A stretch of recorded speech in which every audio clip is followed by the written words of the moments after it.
What I'm going to talk about are mounds and earthworks. I'm sure Wes has filled you in, but these are things built by the native inhabitants here in Ohio between 1000 BC and 400 or 500 AD.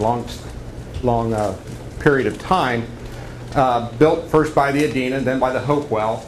They may or may not have been different ethnic groups. I think they're no more than the Pilgrims are different ethnically than we are. I think it's just a way of their worldview. And it's basically their view of the afterlife is what we see here. We don't see necessarily how they live their everyday lives. We see how their selected people were dealt with in their vision of what it takes to get into the other world after death. So we'll start here at Newark, or at Marietta, and we'll work our way up so you want to get the lights. So I've entitled it A Perspective on Ohio's Prehistoric Mounds and Earthworks, or a new look at ancient monuments. Now, when the settlers got here after the Revolutionary War, after the War of 1812, but mostly after 1800, moved into the lands north and west of the Ohio River, they were amazed to find remains covering the landscape, mounds and earthworks that they really didn't understand. And they occurred, there was Native Americans obviously on the East Coast, but this sort of a manifestation really never occurred anywhere this side of the Allegheny or Appalachian Mountains. So they found these mounds and earthworks all over the landscape. Some of them were small groups, others were quite large, like this mound at Miamisburg, which we see here. It just took millions of basket loads of dirt to build this. You can see the fellow up on top of the mound. It gives you an idea of the scale. It's 80 feet high or so. It's had a shaft sunk into it, but basically it's an undisturbed mound, which is kind of rare. Not only did they make mounds, but they also made hilltop enclosures. This is Fort Hill down in Highland County. It's an enclosure on the top of the hill, and it sort of demarcates a special space. That the walls put there, they thought these were areas of defense, but actually they were probably just precincts set aside.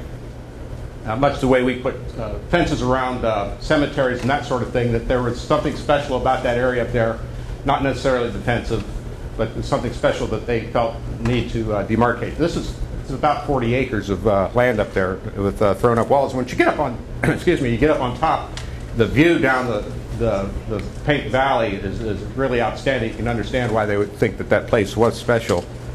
They also had effigy mounds. This is the world famous Serpent Mound, about a quarter-mile long, coiled around with the head looking like it's going to swallow the sun or some sort of thing.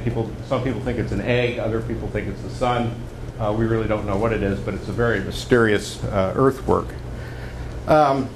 Perhaps the most mysterious and spectacular of these earthworks, mounds and earthworks, were the geometric earthworks themselves.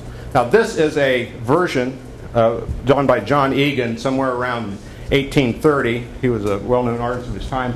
This is Circleville, Ohio. Circleville got its name because the original town was set up inside this huge circular earthwork, which is about 1,200 feet in diameter, and connected with the square enclosure, much like we have at Marietta here. We have a couple of square enclosures. And this, I suppose, is the Scioto River. He probably drew this from some description that he never actually laid eyes upon the landscape because this hill doesn't exist.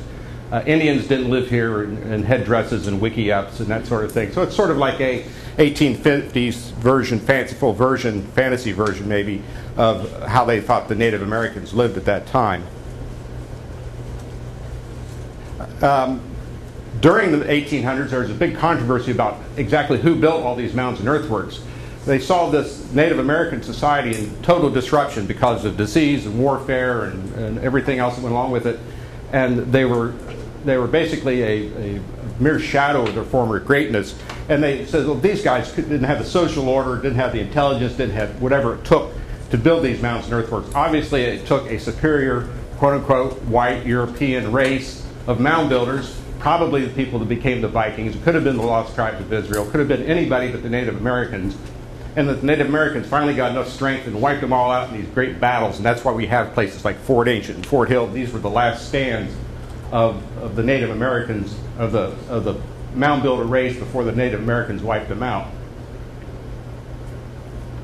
Now in Ohio, this is a William Mills map from about 1910, 1912. And it shows a distribution of mounds and earthworks in Ohio. You can see they're down here along the major water courses of the south running rivers. Marietta's down here. This is the Muskingum, Hocking, Scioto, the Miami Valley. And there's a few up here, but mostly they're in the south drainage of Ohio. The rivers up here all drain into Lake Erie.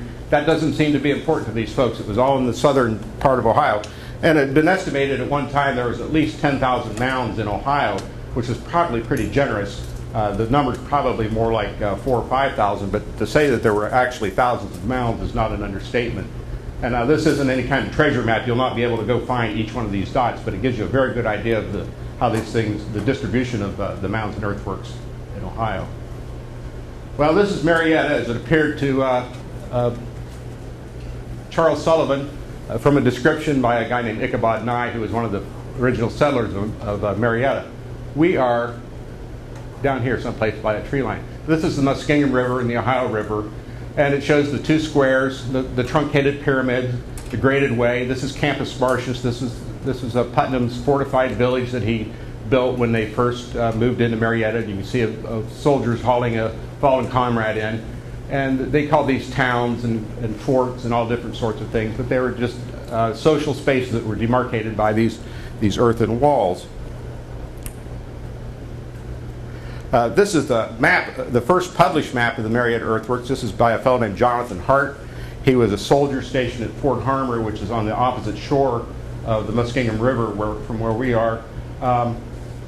This is published in the Columbian Magazine about 1887 or 1886, and it shows sort of a rudimentary thing, the walls of the earthworks, the conical mound, the two truncated pyramids, maybe a third one here. Some people have even a fourth one here.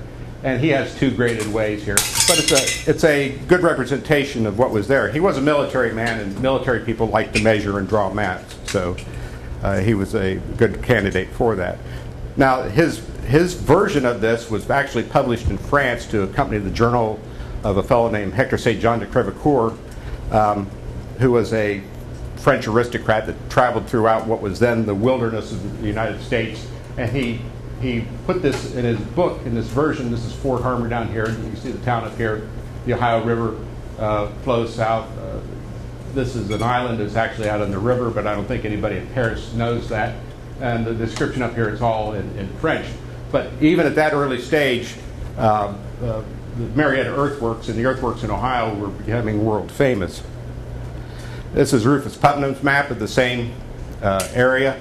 And in an act of remarkable foresightedness, on July 3rd or 4th, 1788, Putnam and Manasseh Cutler and the rest of the founding fathers of Marietta got together and decided, we don't understand these earthworks, mounds and earthworks, but we're going to preserve them for future generations to let them appreciate them too. They couldn't save everything, but they did select a number of items to be saved. The first one was the conical mound, or the Conus mound, that you just visited, the Capitolium mound, the Quadrano mound, and the graded way called the Sacra Via, or the Sacred Way. The use of Latin is actually a remnant of the Enlightenment, that these folks fought the Revolutionary War. They were free. The Romans and the Greeks were free. So they emulated them. The free people speak in these sort of terms. So that's why we have these Latin terms to describe it. It's very much the same reason we have courthouses that look like Greek temples today, because this is the vocabulary of a free people that the Greeks and the Romans knew perfection because they were a free people, and so they are to be emulated.